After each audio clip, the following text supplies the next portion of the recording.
इस वीडियो में बायोलॉजी का एक टॉपिक है। टॉपिक का नाम रहेगा ऑर्गेनिज्म एंड पॉपुलेशंस, जीव एवं समष्टियाँ। तो इस टॉपिक के क्वेश्चन हम लोग अभी देखने वाले हैं। अगर वीडियो आपको अच्छा लगता है तो वीडियो को लाइक ज़रूर किया कीजिए आप लोग, और एक बार अपने दोस्तों के साथ भी शेयर कर दिया कीजिए। चलिए स्टार्ट कर लेते हैं।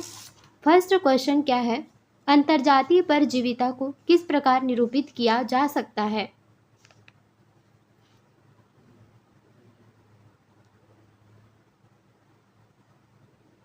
तो यहाँ पर देखिए अंतर्जातीय परजीविता को यहाँ पर कैसे निरूपित करते हैं। यह एक जो होती है एक पारस्परिक क्रिया होती है, जिसमें क्या होता है, इसमें दो जातियाँ होती है, जिसमें से जो एक जाति होती है उसको लॉस होता है, हानि होती है, और दूसरी जो जाति होती है उस पर कोई भी प्रभाव नहीं पड़ता है।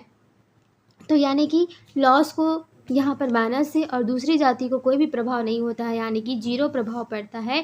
तो ऑप्शन नंबर डी इस क्वेश्चन का राइट आंसर हो जाएगा। नेक्स्ट है, दो कॉलम यहाँ पर दी हुई हैं, दोनों कॉलम को आपको मैच करना है और फिर नीचे जो आंसर दी हुई है उस पर यहाँ पर लगाना है। तो पहले आप लोग देख लीजिए कि कौन सा किसके साथ होता है।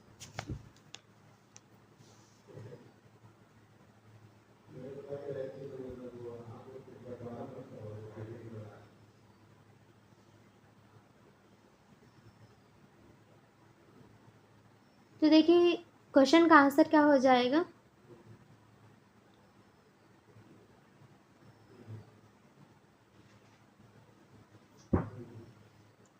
तो यहाँ पर देखिए इस क्वेश्चन का जो आंसर होगा वो ऑप्शन नंबर बी होगा।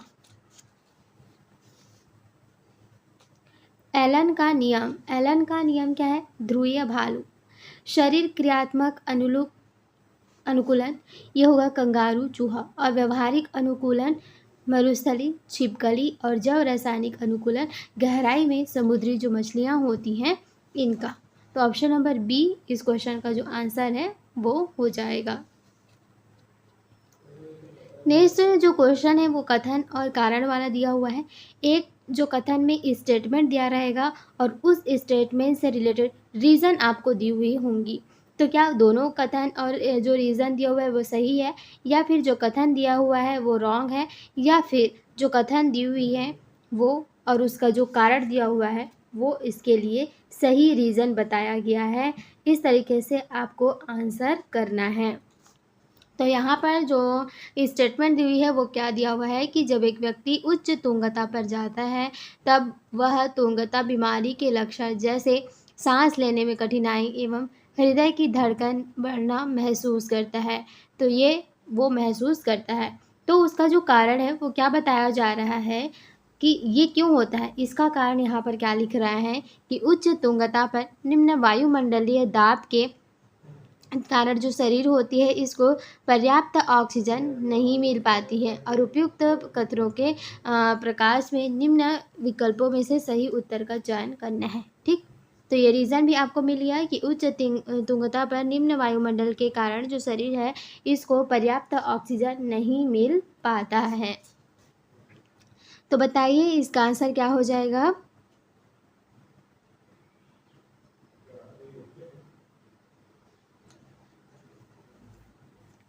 तो आंसर क्या हो जाएगा, आंसर हो जाएगा इसका ऑप्शन नंबर डी।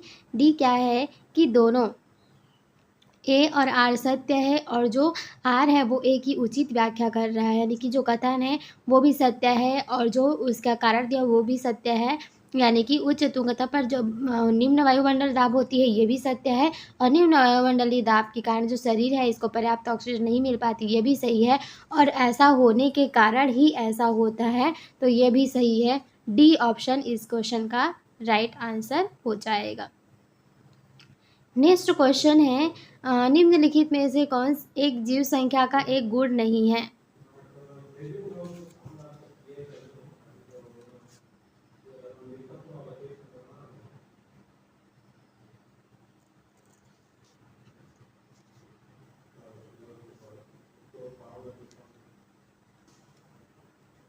तो इस क्वेश्चन का जो आंसर है वो क्या हो जाएगा।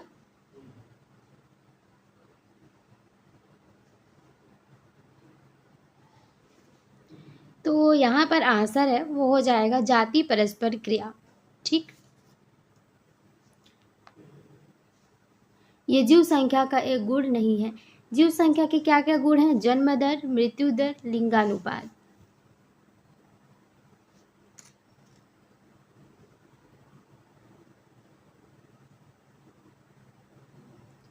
नेक्स्ट है निकेत क्या है? निकेत क्या है इसके बारे में देखिए।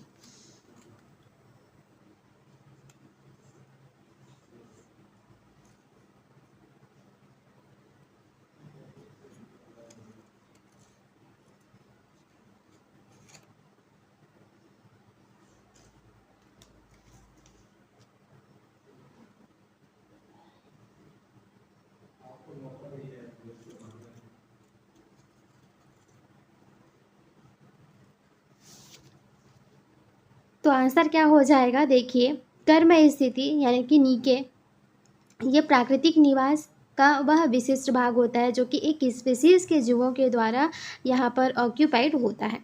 ये इसकी सहन करने की जो रेंज होती है, गति करने की जो रेंज होती है, सूक्ष्म जलवायु होती है और गतिविधि के समय से परिमित होता है। अतः कर्म स्थिति एक जीव द्वारा निभाई गई कार्यात्मक भूमिका है जहाँ वह रहता है। तो आंसर क्या होगा? डी, एक जीव द्वारा निभाई गई कार्यात्मक भूमि जहाँ वो रहता है वो उसका निकेत कहलाता है। नेक्स्ट क्वेश्चन है नेटेलिटी से क्या अभिप्राय है?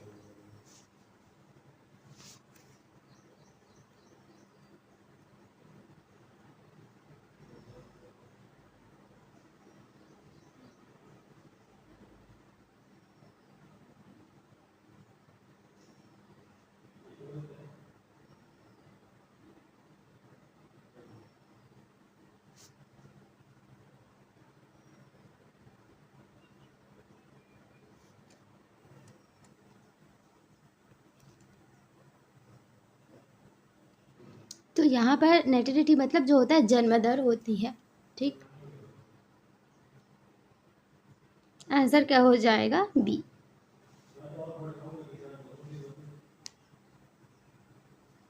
नेक्स्ट, श्वसन मूल किसमें होती है?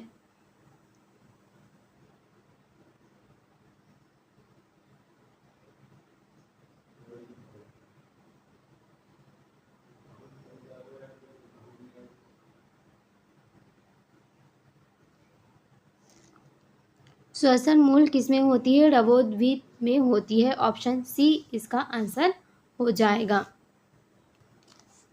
नेक्स्ट क्वेश्चन है निम्नलिखित में से कौन सा पादप शलभ की एक जाति के साथ ऐसा निकट संबंध दर्शाता है जिसमें कोई भी एक दूसरे के बिना अपना जीवन चक्र पूर्ण नहीं कर सकता है?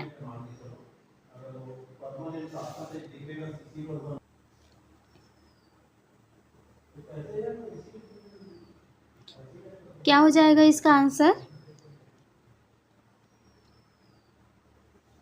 आंसर देखिए क्या होगा? युक्का। युक्का जो होता है ना, इसमें अविकल्पी सहोपकारिता मौत की जाति प्रोनुबा के साथ होती है। इस पादप का परागण जो होता है केवल युक्का मौत द्वारा ही होता है। युक्का मौत भी युक्का पादप पर आश्रित होता है क्योंकि युक्का जो होता है कैटरपिलर सिर्फ युक्का बीज खाता है या फिर वो भूखा रहता है। ठीक,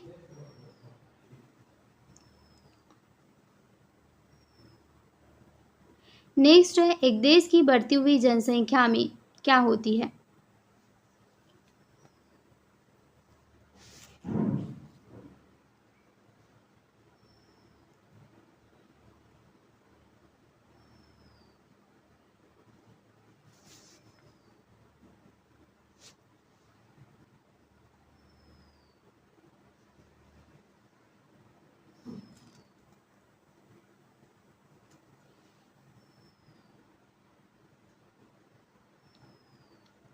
तो आंसर क्या हो जाएगा? इस क्वेश्चन का आंसर होगा सी, जनन पूर्व वयस्त्री जननक्षम वयस्त्रियों से अधिक होती है।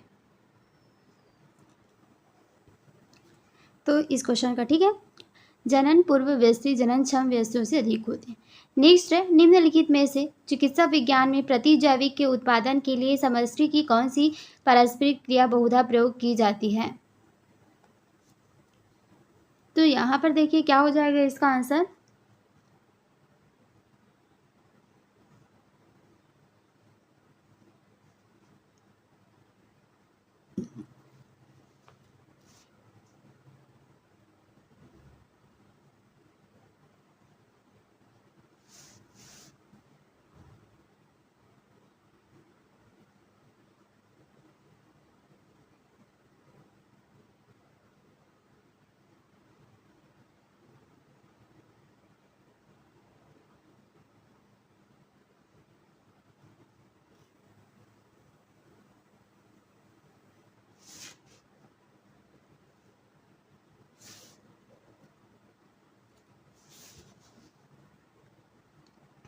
तो आंसर क्या हो जाएगा, इमेंशलिज्म दो जीवों के बीच संबंध है जो विभिन्न जातियों के होते हैं, जिसमें एक जीव दूसरे जीव की वृद्धि व वहाँ विकास नहीं करने देता है।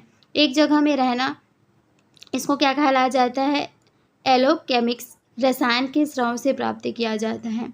एंटीबायोटिक्स एक प्रकार के एलोकेमिन्स होते हैं जो कि कुछ सूक्ष्म जीवों द्वारा बनते हैं और इनकी सांद्रता हानिकारक सूक्ष्म जीवों को मार देते हैं अथवा वृद्धि को धीमा कर देते हैं। इससे क्या होता है कि जो पोषी होते हैं इस पर कोई हानिकारक प्रभाव नहीं होता है। तो ऑप्शन डी इस क्वेश्चन का राइट आंसर हो जाएगा।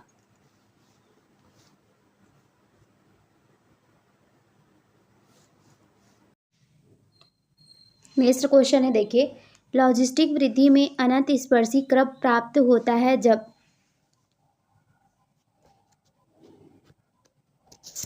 तो यहाँ पर देखिए 4 ऑप्शन आपको दी हुई हैं जिसमें लॉजिस्टिक वृद्धि के बारे में आपको पूछा जा रहा है। तो यहाँ पर देखिए लॉजिस्टिक वृद्धि जो वक्र होता है ना, इसमें अनंत स्पर्शी यानी कि एजम्प्टोड जो बनता है वो बनता है, ठीक है। जब जनसंख्या घनत्व n अधिकतम वहन करने की क्षमता जो है वो k तक पहुंच जाता है, यानी कि k इक्वल टू n जब होती है तभी लॉजिस्टिक वृद्धि जो होती है वो यहाँ पर अनंत स्पर्शी बनता है, ठीक है। अनंत स्पर्शी मतलब एजम्प्टोड यहाँ पर बनने लगता है जब इक्वल होता है। तो option number B right answer हो जाएगा। नेक्स्ट है, विशिष्ट श्वसन मूलों को उत्पन्न करने वाले तथा सजीव प्रजता दर्शाने वाले पादप निम्नलिखित में से किससे संबंधित होते हैं।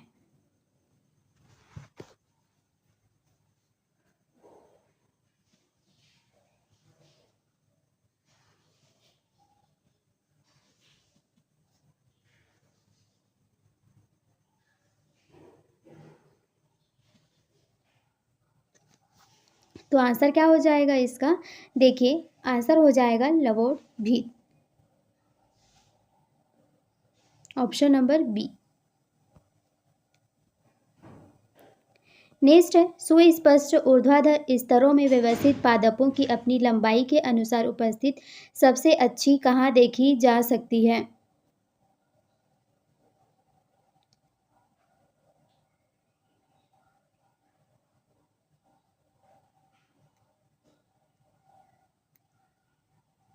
तो आंसर क्या हो जाएगा, सुस्पष्ट ऊर्ध्वाधर स्तरों में व्यवस्थित पादपों की अपनी लंबाई के अनुसार उपस्थित सबसे अच्छी कहाँ पर देखी जा सकती है, उष्णकटिबंधीय वर्षा वनों में देखी जा सकती है। नेक्स्ट है, कवकमूल किसके उदाहरण हैं।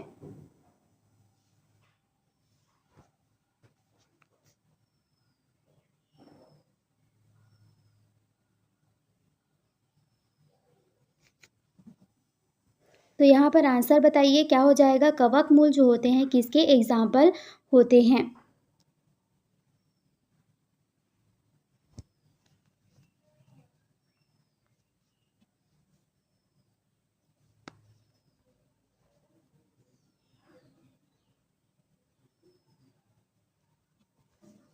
तो यहाँ पर देखिए आंसर इसका क्या हो जाएगा, फंजाई जो होते हैं वह उच्चतर पादपों की जड़ों के बीच सहजीवन या सहोपकारिता को कवकमूल या माइकोराइजा कहा जाता है। नेक्स्ट है, आर चयनित जातियों के बारे में निम्नलिखित में से कौन सा सही है।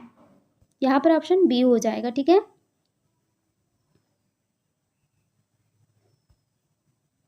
डी इस क्वेश्चन का आंसर हो जाएगा, सहोपकारिता। नेक्स्ट है, आर चयनित जातियों के बारे में निम्नलिखित में से कौन सा सही है?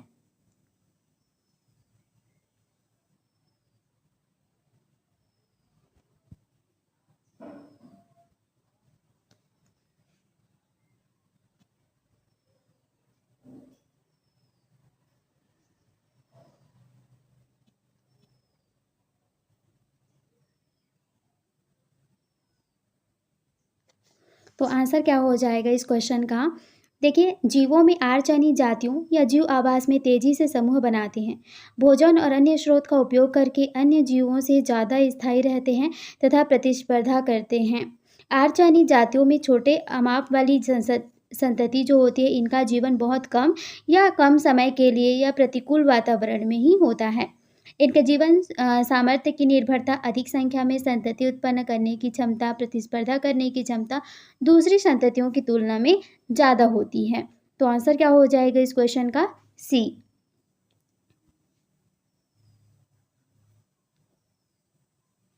नेक्स्ट है, यदि प्लस चिन्ह को लाभदायी परस्पर क्रिया के लिए, माइनस चिन्ह को हानिकारक के लिए और ये जीरो जो है इस चिन्ह को उदासीन परस्पर क्रिया के लिए उपयोग किया जाता है, तो प्लस माइनस के द्वारा प्रदर्शित समष्टि परस्पर क्रिया किसे संदर्भित करती है, यानी कि लाभदायक और हानिकारक।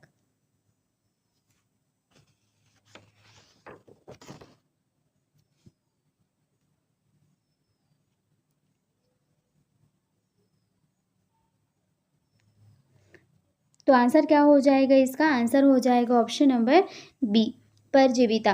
तो इस प्रकार के सजीव अपना पोषण प्राप्त करने के लिए दूसरे सहभागी सजीव पर आश्रित रहते हैं। वे परजीवी जो अपना भोजन परपोषी की बाहरी सतह से प्राप्त करते हैं, वो क्या कहलाते हैं? बाह्य परजीवी कहलाते हैं। और जो पोषी जो होता है, जो परपोषी के शरीर के आंतरिक अंगों जैसे कि यकृत से अपना पोषण प्राप्त करते हैं, वो अंतः परजीवी कहलाते हैं और उनकी साहचर्य परजीवी के लिए लाभदायक होते हैं, यानी कि उनका आपस में जो रहना होता है, साहचर्य होता है, वो उन परजीवी के लिए क्या होता है? लाभदायक होता है, क्योंकि वो अपना भोजन जो है उस दूसरे से प्राप्त करते हैं और ये अपने होस्ट से लगातार पोषण प्राप्त करते रहते हैं और तेजी से संख्या में बहुगुणन करते हैं। परंतु कभी कभी ऐसा होता है कि जो परपोषी जीव होते हैं, इनमें परजीविक संक्रमण बहुत जटिलताएं या बीमारियां होस्ट शरीर में आ जाती है, मतलब कि दूसरे शरीर में यहाँ पर पहुँच जाती है ये बीमारी, ये भी हो सकता है। तो इस क्वेश्चन का आंसर जो है था वो बी। नेक्स्ट है, स्पर्धी अपवर्जन के नियम का प्रतिपादन किसने किया था?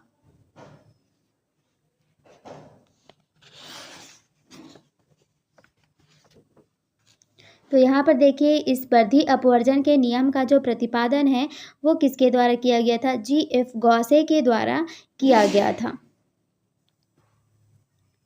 नेक्स्ट क्वेश्चन है, बड़े आकार के जंतुओं के मुकाबले में छोटे आकार के जंतुओं के लिए पहाड़ी पर चढ़ना आसान होता है, क्यों?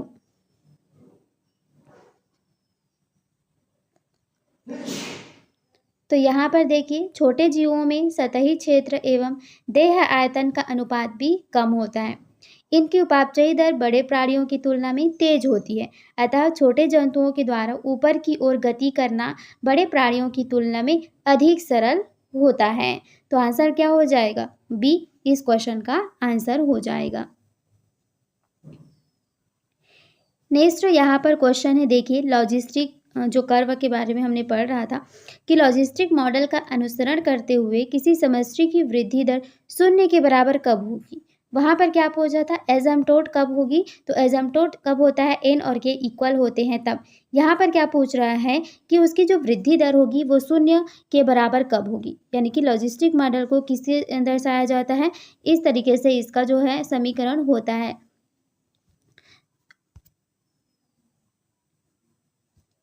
तो यहाँ पर देखिए क्या होगा इसका? शून्य के बराबर कब हो जाएगा? जब देखिए एन के ठीक एक हो। अब देखिए यहाँ पर आर एन और यहाँ पर ब्रैकेट में है 1 माइनस n/k, तो इस n/k को हम लोग 1 रख लेंगे तो क्या हो जाएगा? ये यहाँ पर ज़ीरो हो जाएगा। तो कोई भी चीज़ को आप लोग ज़ीरो से अगर मल्टीप्लाई करेंगे तो वो ज़ीरो ही होगा।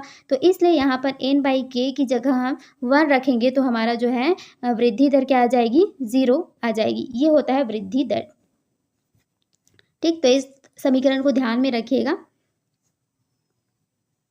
चलिए, नेक्स्ट क्वेश्चन है कि स्पर्धी अपवर्जन का गॉसे नियम कहता है कि, तो स्पर्धी अपवर्जन का गॉसे जो नियम होता है वो क्या कहता है?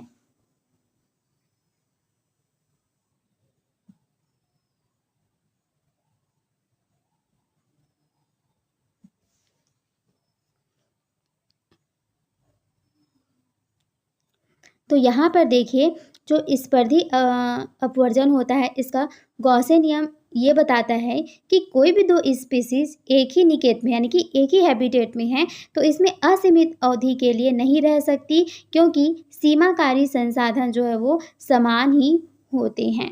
ठीक, तो ऑप्शन ए इस क्वेश्चन का आंसर हो जाएगा।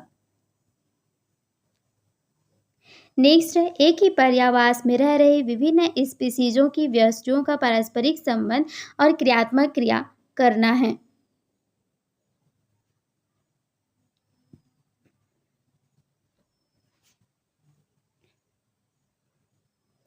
तो यहाँ पर देखिए, एक से अधिक प्रजातियों के प्राणियों एवं पौधों के समूह को जैव समुदाय कहा जाता है।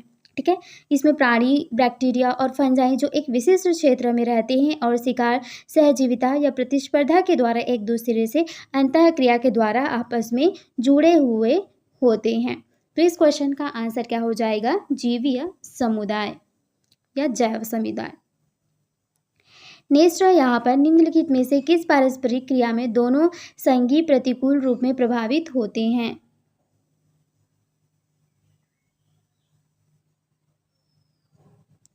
तो यहाँ पर देखिए, स्पर्धा समान संसाधन जैसे भोजन, प्रकाश, जल, आवास, जनन आदि के लिए दो या अधिक से अधिक जीवों के मध्य एक प्रकार की प्रतिद्वंद्विता होती है।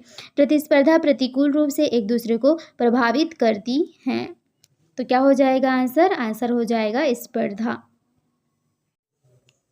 नेक्स्ट क्वेश्चन है, जिस प्रकार एक व्यक्ति गर्मी के मौसम में गर्मी से बचने के लिए दिल्ली से शिमला जाता है, तो उसी प्रकार साइबेरिया और अन्य अत्यधिक ठंडे उत्तरी प्रदेशों से हजारों प्रवासी पक्षी किस ओर जाते हैं? तो देखिए, आंसर क्या हो जाएगा, केवलादेव राष्ट्रीय उद्यान। ठीक, आंसर हो जाएगा लास्ट वाला।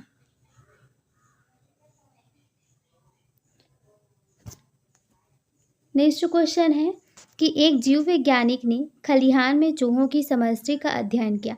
उसने पाया कि औसत जन्म दर 250 है और मृत्यु दर जो है 240 है। अप्रवासन दर 20 है और उत्प्रवासन दर है 30। तो समष्टि की शुद्ध वृद्धि कितनी है?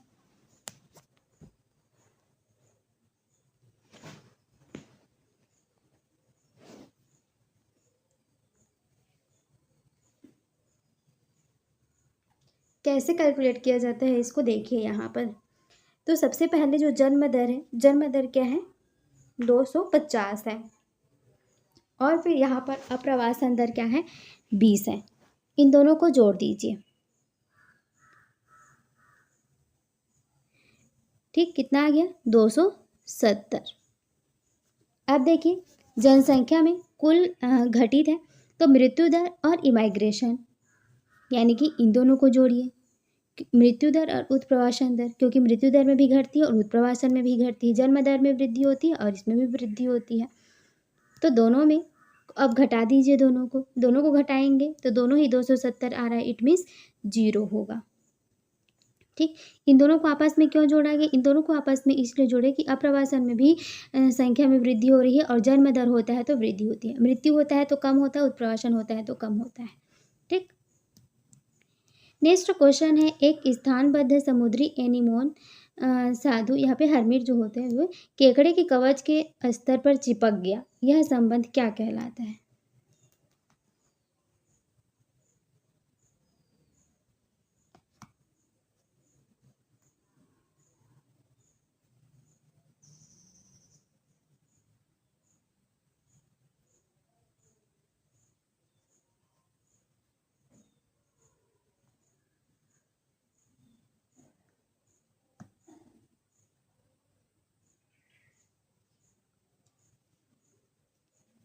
तो आंसर क्या हो जाएगा इसका? आंसर हो जाएगा ऑप्शन बी, सहजीविता। तो इस क्वेश्चन का जो आंसर है वो क्या हो जाएगा?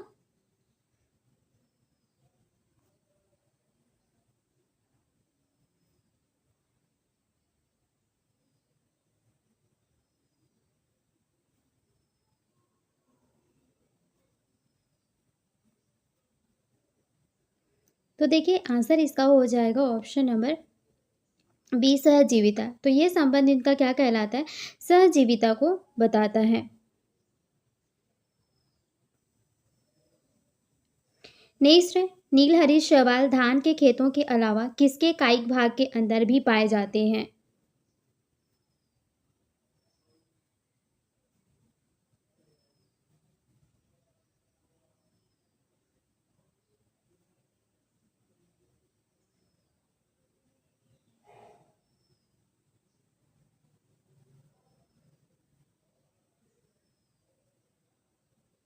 आंसर इसका हो जाएगा ऑप्शन नंबर, देखिए साइकस। यहाँ पर साइकस की क्लोराइड मूलों में हरे नीले शैवाल जैसे कि नॉस्टॉक एनाबिना के साथ सिम्बायोटिक संबंध दिखाता है। क्लोराइड मूल अनियमित ऋणात्मक जियोट्रॉपिक डाइकोस्टिमुलसली शासित कोरल के समान मूल होती है, जिसमें मूल रोम तथा मूल कैप जो होते हैं वो नहीं पाए जाते हैं इसमें। नेम नेक्स्ट है, अमरबेल यानी कि जिसको कसकटा कहा जाता है, किस एक का उदाहरण है?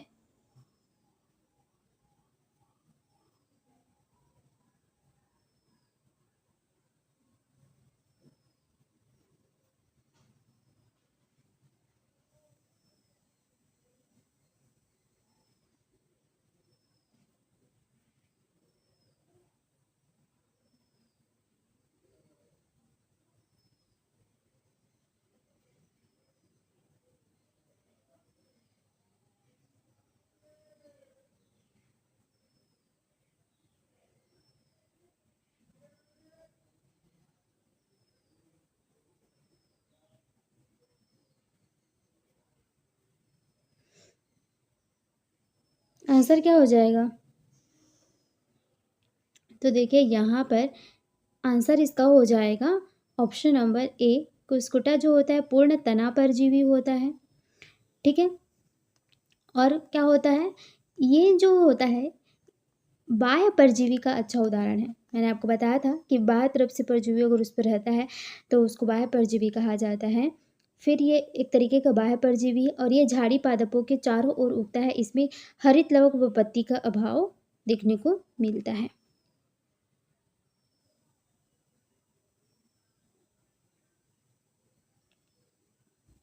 नेक्स्ट क्वेश्चन है कि यहाँ पर 4 आपको स्टेटमेंट दी हुई हैं और उनमें से 2 के जोड़े को चुनिए जो मरुस्थलीय छिपकलियों में पर्यावरण के लिए अनुकूलन के रूप में होती पाई जाती है।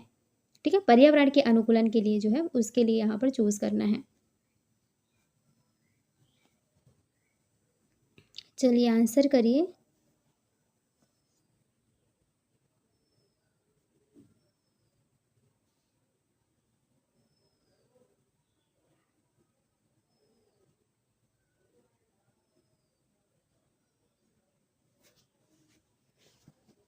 तो इस क्वेश्चन का जो आंसर हो जाएगा वो क्या होगा?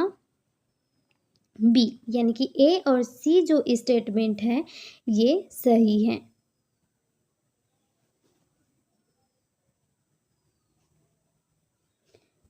नेक्स्ट क्वेश्चन है कि बड़ी काष्ठीय लताएं प्रायः कहाँ अधिक पाई जाती हैं?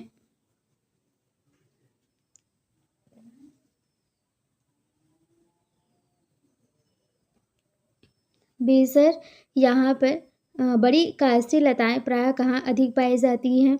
तो ये हो जाएगा आपका लियानस जो है बड़ी चढ़ने वाली काष्ठीय बेल है, इसको भी याद रखिएगा।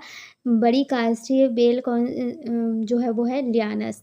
ठीक है, ये ट्रॉपिकल रेन फॉरेस्ट को ढक लेती है और ये जो होती है इनमें जंगलों में जीवन के अनुकूलन हेतु सतह में मूल होती है तथा वृक्ष की कैनोपी तक चढ़ जाती है, जहाँ सूर्य प्रकाश जो है आसानी से उपलब्ध होती है और कई लियानस वर्षावन कैनोपी में अपने जीवन आरंभ करते हैं। तो यह कहाँ पर पाए जाते हैं? उष्णकटिबंधीय जो वर्षावन होते हैं यहाँ पर ये पाए जाते हैं। नेक्स्ट यहाँ पर देखिए क्वेश्चन है कि नीचे दिया जा रहा है आयु पिरामिड में किस प्रकार की मानव समष्टि प्रदर्शित की गई है। ये जो आपको डायग्राम दिख रहा है ये कौन से प्रकार की समष्टि को दिखा रहा है।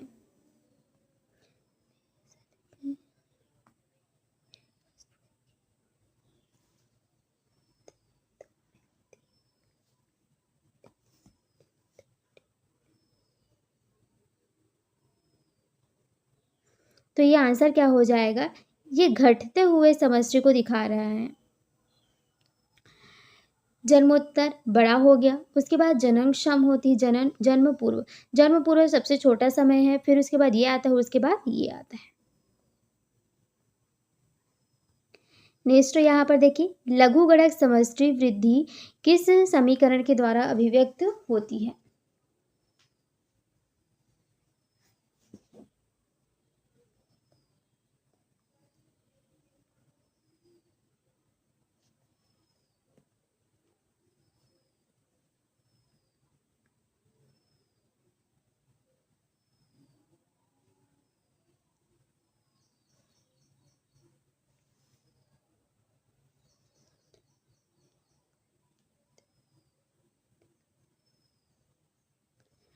तो यहाँ पर कौन सा आंसर हो जाएगा, ये इस क्वेश्चन का आंसर हो जाएगा, ऑप्शन नंबर बी।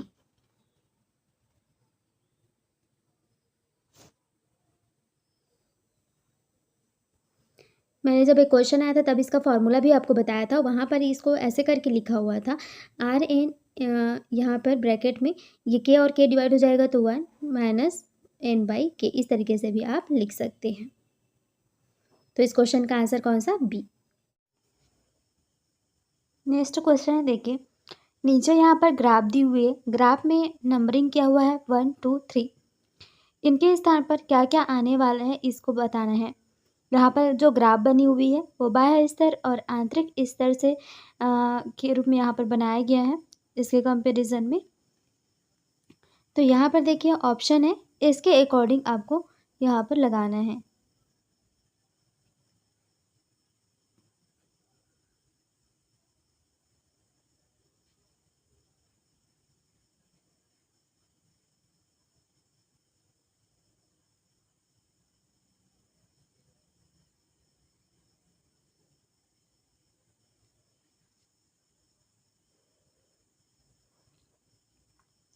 तो इस क्वेश्चन का जो आंसर रहेगा वो क्या हो जाएगा, देखिए यहाँ पर सी इस क्वेश्चन का आंसर हो जाएगा, नियामक संरूपक आंशिक नियामक। यहाँ पर नियामक होगा, ऊपर वाला क्या होगा, ये यहाँ पर देखो संरूपक, ऊपर वाला नियामक और नीचे वाला आंशिक, आंशिक मतलब कम, और ये संरूपक और ऊपर वाला नियामक। नेक्स्ट, निम्नलिखित में से वह कौन सी बात है जो कि जैविकीय समुदाय की विशिष्टों में से ही है।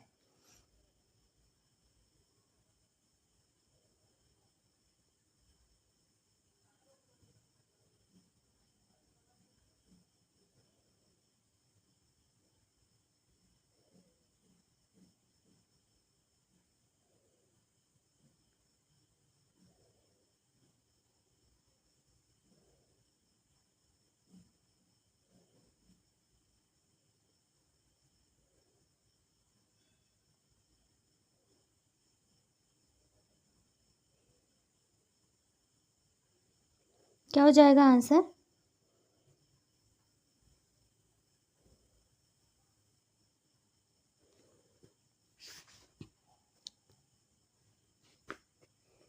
तो देखिए इस क्वेश्चन का जो आंसर हो जाएगा वो क्या हो जाएगा, स्तरण। यानी कि देखिए जैविकीय समुदाय के लक्षण प्रधानता, प्रजाति विभिन्नता, ऊर्जा संगठन, स्ट्रेटिफिकेशन तथा स्थिरता होती है। जीव संपूर्ण समुदाय में एक समान वितरित नहीं होते हैं, ये सामान्य तौर पर एक निश्चित जोन में पाए जाते हैं। ठीक है, चलिए नेक्स्ट है, निम्नलिखित में से किस एक को सर्वाधिक उचित रूप में परिभाषित किया जाता है।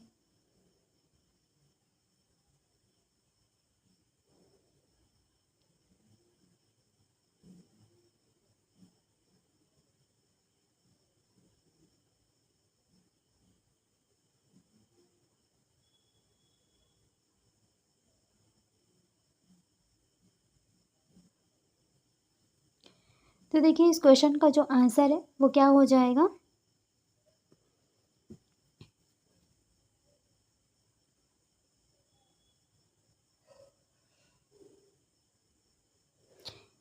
आंसर इसका बी हो जाएगा। परभक्षी वह जीव होता है जो किसी अन्य जीव को अपने भोजन के लिए पकड़ता है और मार कर उसको खा लेता है। तो ऑप्शन नंबर बी इस क्वेश्चन का आंसर हो जाएगा। नेक्स्ट है यहाँ पर देखिए, एक देश में जनसंख्या वृद्धि की दर बहुत ऊंची थी और उसने उसे कम करने के कदम उठाए।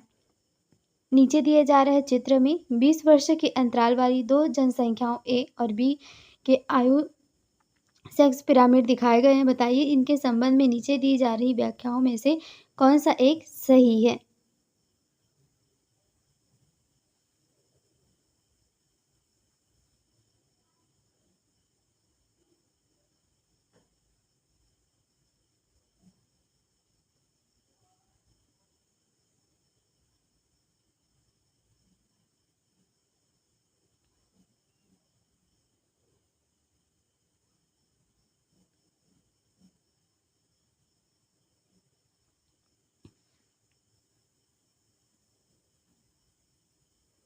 देखिए दोनों डायग्राम।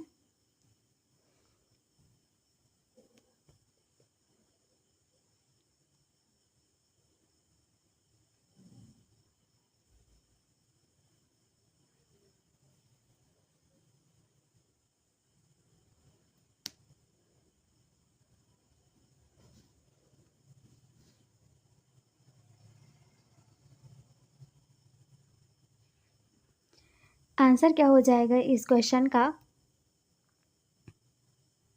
ये देखिए ऑप्शन।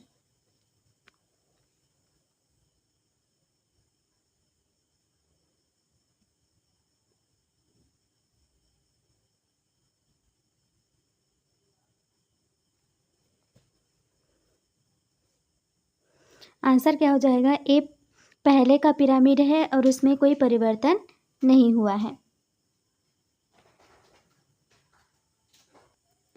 ये जो है देखिए अधिक वर्तमान का है तथा वृद्धि दर में थोड़ी कमी को दर्शाया गया है। इसमें वृद्धि दर थोड़ा कम है, यहाँ पर देखिए वृद्धि दर थोड़ा ज़्यादा है इसमें।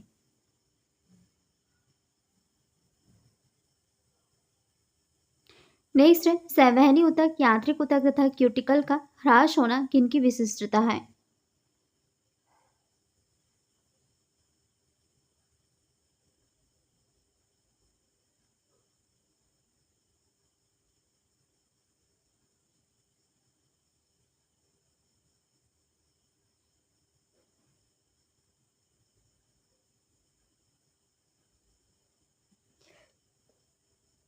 तो आंसर इसका क्या हो जाएगा, देखिए जलीय पादपों में, यांत्रिक ऊतकों में अर्थात स्क्लेरेनकाइमा, परिसंचरणीय ऊतक यहाँ पर जाइलम और शेषी ऊतक छोटे प्रकार में या अनुपस्थित होते हैं। क्यूटिकल या तो पूर्ण तौर पर अनुपस्थित होता है या यदि उपस्थित होता है तो यह पतला तथा अल्प विकसित होता है।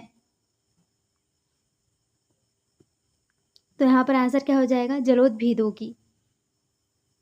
तो आंसर क्या हो जाएगा, ऑप्शन ए। नेक्स्ट है, कुछ मरुस्थलीय प्राणियों जैसे कि कंगारू, चूहे के विषय में निम्नलिखित 4 कथन दिए गए हैं ए से डी तक के। यानी कि कुछ मरुस्थलीय प्राणी हैं जैसे कि कंगारू, चूहे, इनके विषय में आपको इनमें से जो सही है उसको चूज करना है।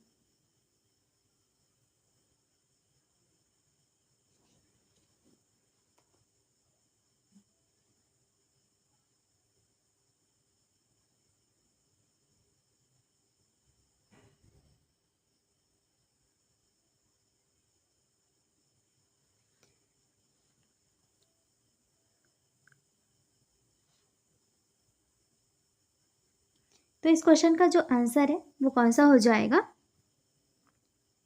ऑप्शन सी इस क्वेश्चन का आंसर हो जाएगा। यानी कि ये दोनों जो सेंटेंस हैं ये राइट है मरुस्थलीय जीव के लिए।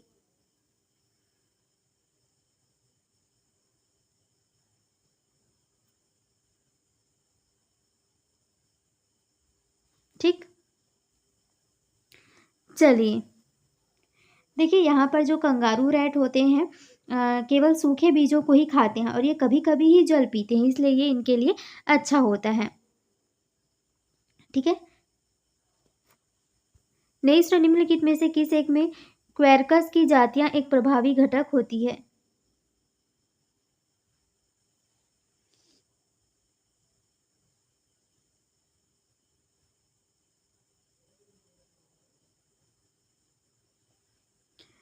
तो यहाँ पर देखिए,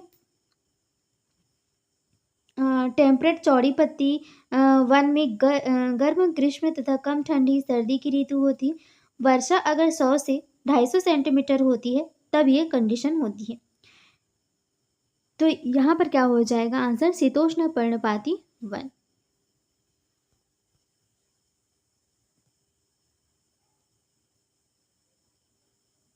नेक्स्ट है, किसी क्षेत्र में हाथियों की समष्टि की अधिक सघनता का नतीजा क्या हो सकता है?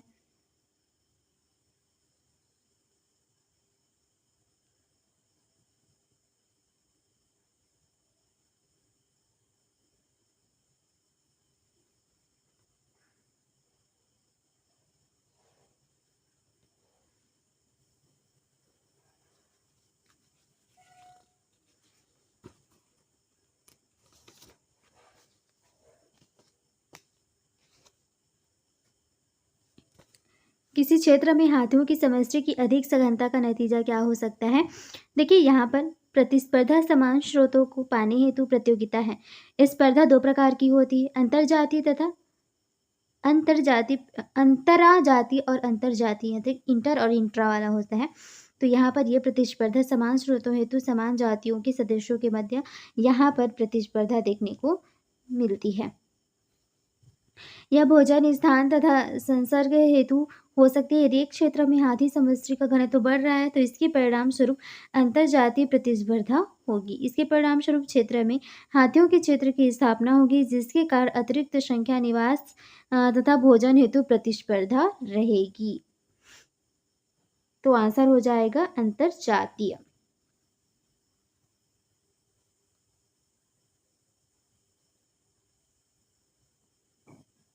नेक्स्ट है, आयु संरचना का ज्यामितीय निरूपण किसकी विशिष्टता है?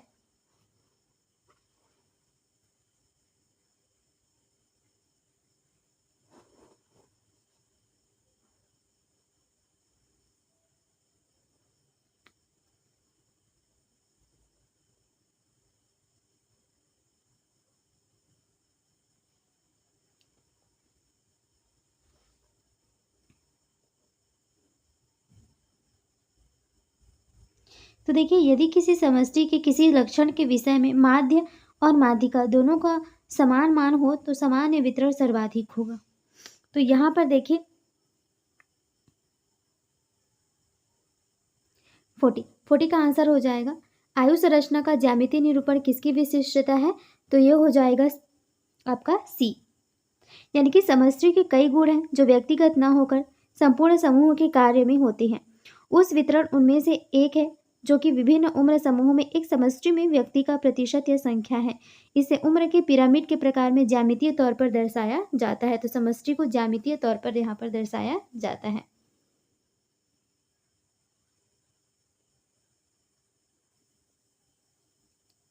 नेक्स्ट क्वेश्चन है, यदि किसी समष्टि के किसी विशेष लक्षण के विषय में माध्य और माध्यिका दोनों का एक ही मान हो तो निम्नलिखित में से किसके होने की सर्वाधिक संभावना होगी?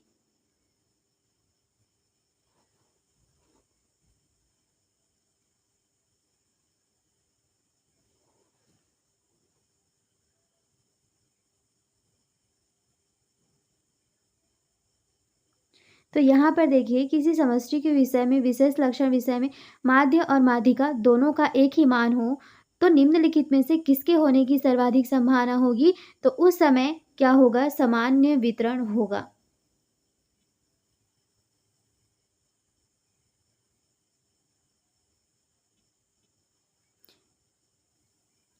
नेक्स्ट है, एक कीट स्पीसीज की समष्टि की संख्या वर्षा ऋतु में विस्फोटक रूप में बढ़ गई, जिसके बाद के अंत में समाप्त हो गई। इससे क्या प्रकट होता है?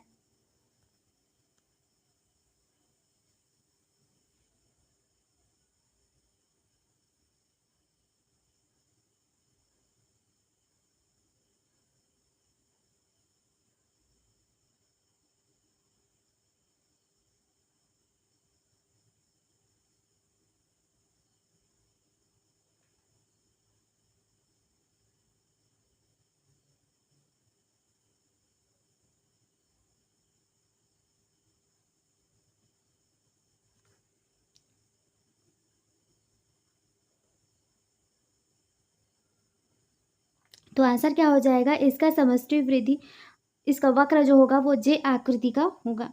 जे आकार का वृद्धि पैटर्न आसानी से एल्गी ब्लूम, कुछ कीट, वार्षिक पादपों तथा टुंड्रा के लैमिन्स में दिखाई पड़ता है।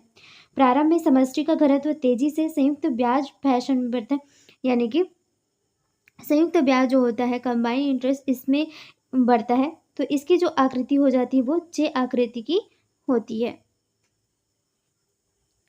नेक्स्ट क्वेश्चन है, निकेत परस्पर व्यापित क्या बताती है?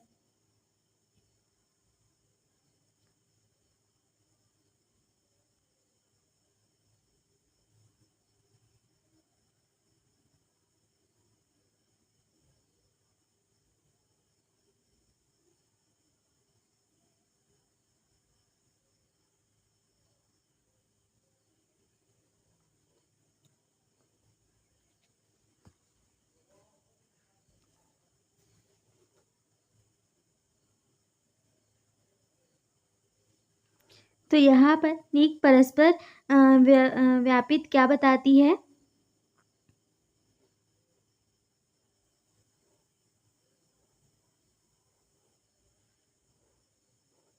दो स्पीसीज के बीच एक या एक से अधिक संसाधनों की साझेदारी को बताती है।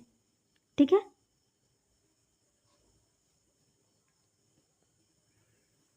नेक्स्ट है, चरघातांकी जनसंख्या वृद्धि का सूत्र क्या है?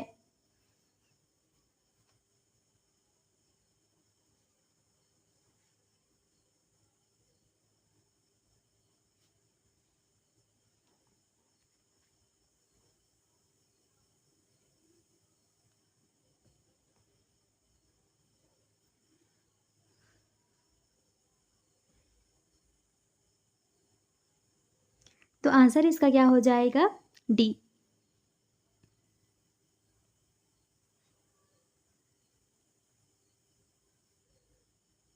इसका सूत्र होता है RN।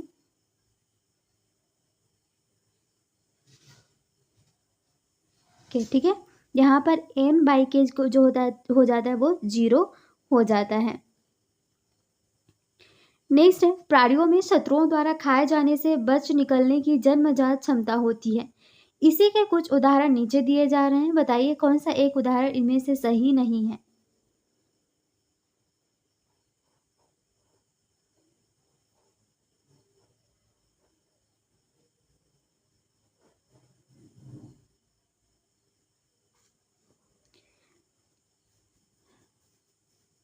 देखिए यहाँ पर गिरगिट में रंग परिवर्तन तथा मौत में मेलेनिज्म, जियो में कैमोफ्लेज का उदाहरण है, जिसे जीव शिकारी से परभक्षिता से बचने के लिए अनुकूलित होते हैं। रक्त क्रिया विधि के अनुसार पफ्फर में शीघ्रता से फूलने की योग्यता होती है। वह अपने अत्यधिक लचीले अमाशय को जल से भर लेती है। जब तक ये लगभग गोलाकार नहीं हो पाते तब तक ये जल को अपने अमाशय में भरती है। यह इन्हें शिकारी से पहचान से बचाता है, किंतु सांपों में विषैले दंत परभक्षिता से बचाने में नहीं किंतु शिकार करने हेतु अनुकूलित होता है। तो ये नहीं बचा पाता इसको, जबकि ये शिकार करने में अनुकूलित होता है। नेक्स्ट है, विश्व का 70% से अधिक अलवण जल किसमें मौजूद होता है?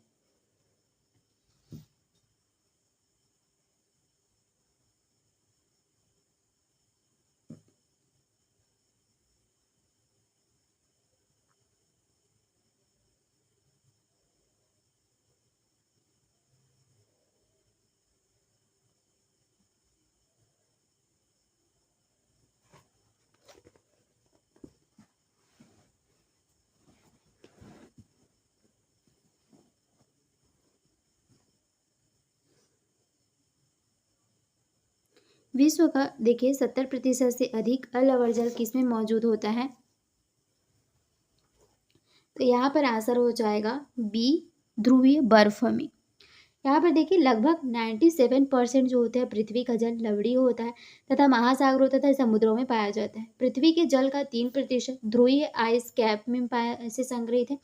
जमे हुए स्वच्छ जल का 85% अंटार्कटिका में आइस कैप में है। जमे हुए स्वच्छ जल का 15% उत्तरी ध्रुवीय आइस कैप तथा ग्लेशियर में है।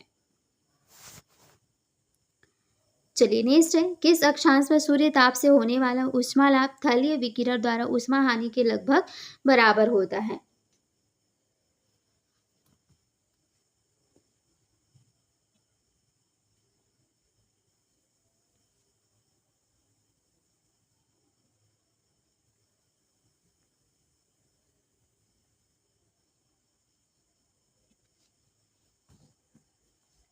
तो आंसर इसका क्या हो जाएगा? 40 डिग्री उत्तर तथा दक्षिण।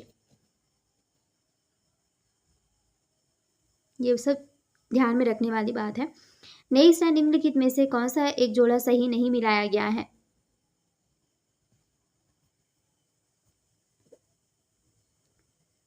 तो देखिए यहाँ पर जो सवाना है, सवाना टाइप का जो है वन है, घास है, वो बबूल वृक्ष जो होता है ये सवाना के अंतर्गत आता है। सदाबहार वृक्ष शंकु वृक्ष वन के अंतर्गत आते हैं। टूंड्रा जो होता है इसके अंतर्गत देखने को मिलता है। स्थायी तुषाराच्छादित यानी कि परमाफ्रोस्ट।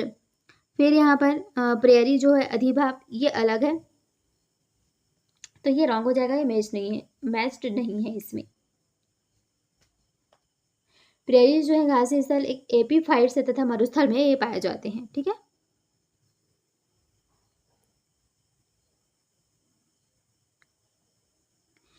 नेक्स्ट है, की स्टोन स्पीसीज किसे कहते हैं? की स्टोन जो स्पीसीज है किसे कहा जाता है?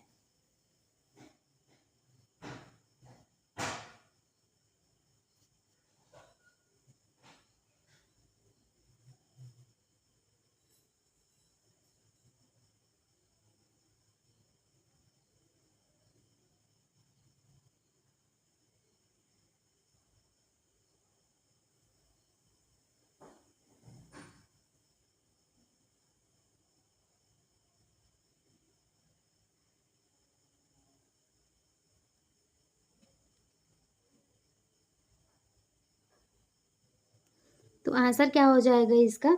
आंसर हो जाएगा डी। ठीक है, यहाँ पर अच्छा पूरा दिख नहीं रहा था। इस क्वेश्चन का जो आंसर हो जाएगा वो होगा डी। एक ऐसी स्पीसीज जो किसी समुदाय की एकल जैव संहति का एक छोटा सा अनुपात होता है, फिर भी वह समुदाय की संगठना एवं उसकी उत्तरजीविता पर बहुत बड़ा प्रभाव डालती है, ये कहलाती है की स्टोन। नेक्स्ट है, सर्वाधिक वृद्धि दर किस प्रावस्था में होती है?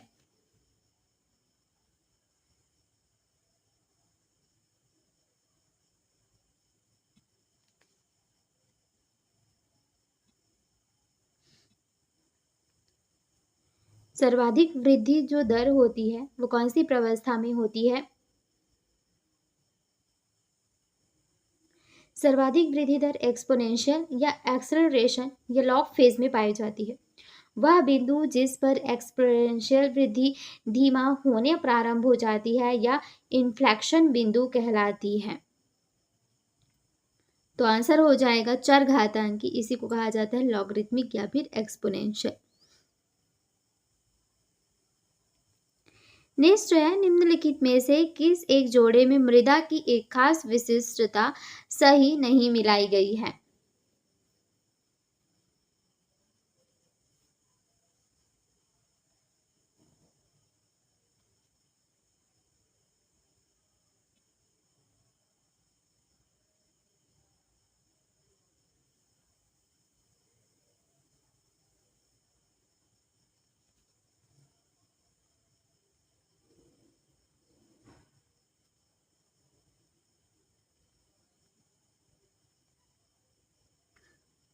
क्या होगा?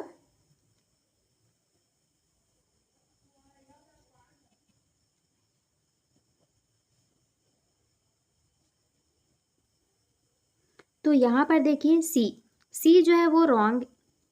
यहाँ पर मैच्ड है कि काली मिट्टी में कैल्शियम कार्बोनेट से संपन्न होता है। काली मिट्टी जो होता है ये देखिए सबसे बड़ा समूह का निर्माण करती है। ये मुख्य तौर पर महाराष्ट्र में आप देखेंगे कि वहाँ पर दक्षिण ट्रैप है।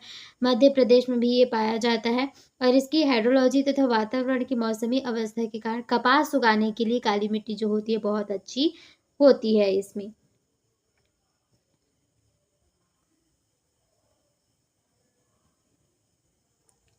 नेक्स्ट है, निम्नलिखित में से किस एक आवास में मृदा सतह का दैनिक ताप सबसे ज़्यादा बदलता रहता है?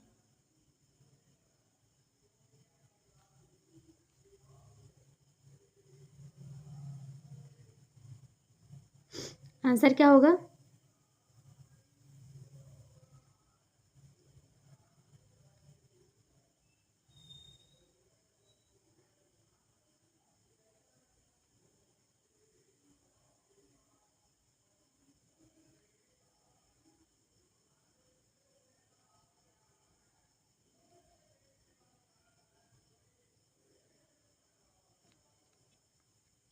तो इस क्वेश्चन का जो आंसर हो जाएगा वो होगा बी, मरुस्थल। ठीक है, मरुस्थल वह स्थान होता है जहाँ दैनिक तापमान अत्यधिक भिन्न होता है। दिन के दौरान यह अत्यधिक गर्म होता है और रात के समय में बहुत ज़्यादा ठंडा हो जाता है। तो उसको कहा जाता है तापांतर। यानी कि मान लीजिए दिन के समय में टेम्परेचर है एक जगह का 35 डिग्री सेल्सियस, ठीक है, और रात के समय में यहाँ का जो टेम्परेचर है वो है 25।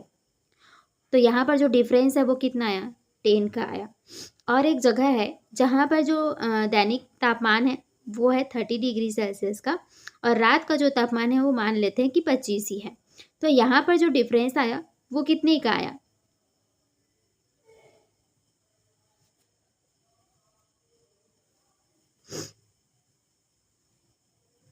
5 का आया। तो यहाँ पर दैनिक तापांतर ज़्यादा हुआ ना, यहाँ पर कम हुआ। नेक्स्ट है, विकासशील देशों की कुछ खास जनसंख्या की लक्षण है।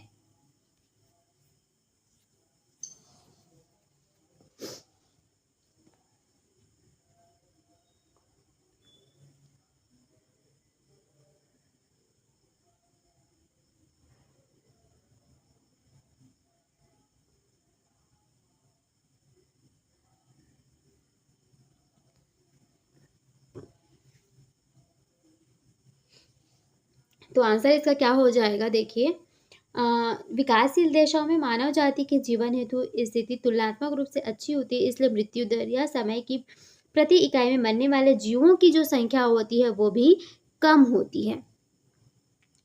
तो यहाँ पर जो आंसर होगा ये होगा डी, उच्च जनन क्षमता, निम्न अथवा तेजी से घटती हुई मृत्यु दर, तीव्र जनसंख्या वृद्धि तथा एक अति नवयुवक आयु वितरण। नेक्स्ट है, माइकोराइजा किसका एक उदाहरण है?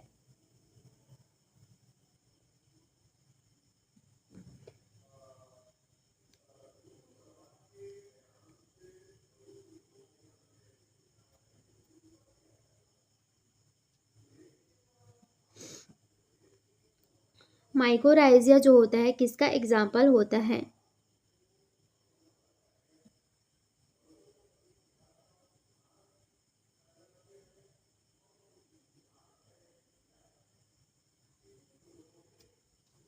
तो हो जाएगा सहजीवी संबंध।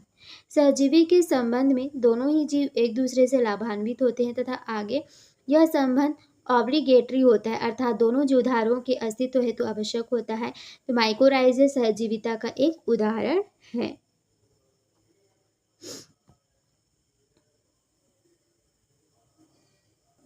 नेक्स्ट है, प्रत्येक समष्टि की वृद्धि एवं परिवर्धन में दो विपरीत बल काम करते हैं। इनमें से एक का संबंध किसी निर्दिष्ट दर पर जनन की क्षमता से है, इसका विपरीत बल कहलाता है।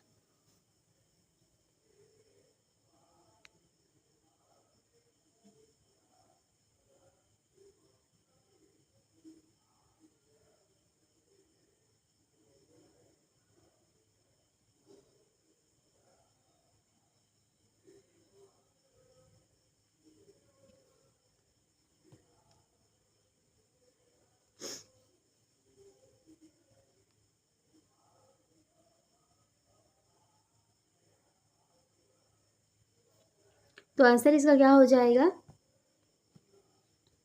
यहाँ पर हो जाएगा डी, पर्यावरणीय प्रतिरोध।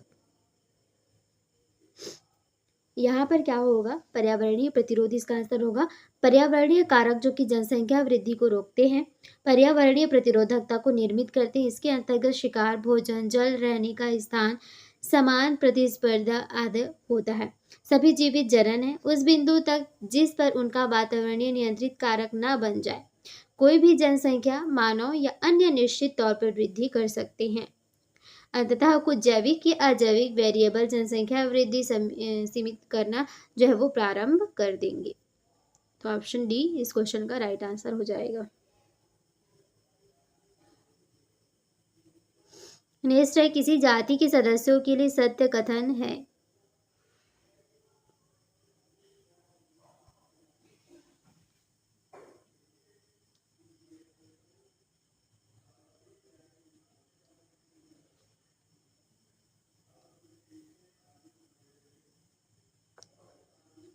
तो किसी जाति के सदस्यों के लिए जो सत्य कथन है वो क्या है? प्रजाति जीवधारियों की एक समान इंटरब्रीडिंग समष्टि को परिभाषित कर सकते हैं जो स्वतंत्र तौर पर आपस में अंतर्जन कर सकती है।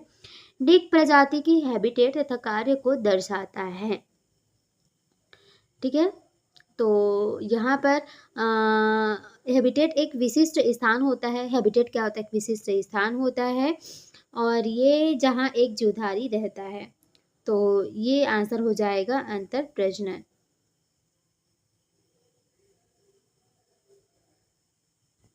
नेक्स्ट क्वेश्चन है, कीट परागिता पुष्प तथा परागणकर्ता में किस प्रकार का संबंध होता है?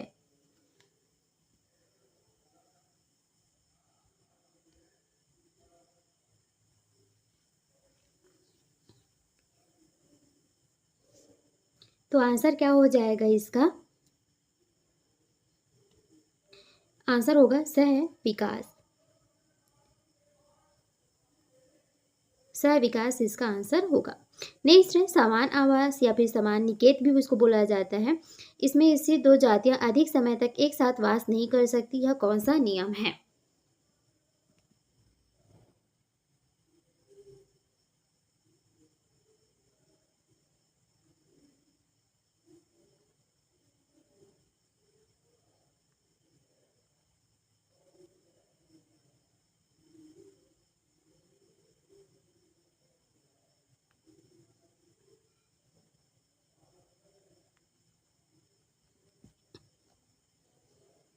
तो क्या हो जाएगा इसका आंसर? आंसर होगा बी, गॉस का नियम।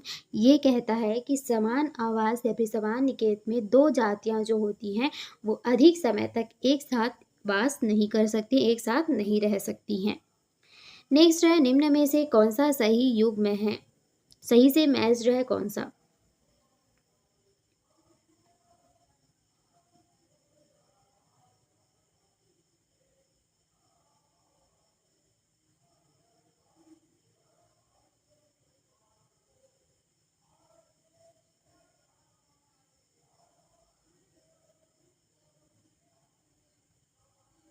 आंसर इसका हो जाएगा कुस्कुटा और परजीविता। ठीक, ये सही से मैच्ड है। नेक्स्ट है, किसी समष्टि में अबाधिक जनन की क्षमता को क्या कहा जाता है?